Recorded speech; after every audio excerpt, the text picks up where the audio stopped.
എന്താണ് ആർപീജിയോ എന്ന്? ആർപീജിയോ എന്ന് പറഞ്ഞാൽ ഇറ്റ്സ് എ ബ്രോക്കൺ കോഡ്സ്. ഒരു കോഡിനെ ബ്രോക്കൺ ചെയ്ത് നമ്മൾ വായിക്കുകയാണ്. ഇപ്പോൾ ഡി മേജർ ആണെങ്കിൽ ഡി എഫ് ഷാർപ്പ് എന്നുള്ളത് ബ്രോക്കൺ ചെയ്ത് വായിക്കുകയാണ്.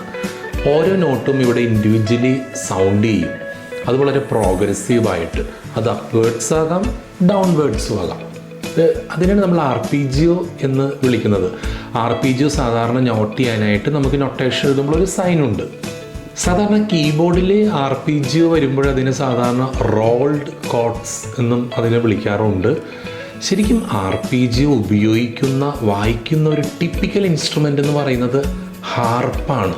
ഹാർപ്പിൽ നമ്മൾ നൊട്ടേഷൻ റൈറ്റിംഗ് പഠിക്കുമ്പോൾ ഹാർപ്പിൽ കൂടുതൽ ആർപീജിയോ ബ്രോക്കൺ കോഡ്സ് ഒത്തിരിയേറെ വായിക്കാറുണ്ടാകും. ഹാർപ്പ് കഴിഞ്ഞ് കഴിഞ്ഞാൽ പിന്നെ ഏറ്റവും അധികം ആർപീജിയോസ് വായിക്കുന്നത് പിയാനിസ്റ്റുകളാണ്.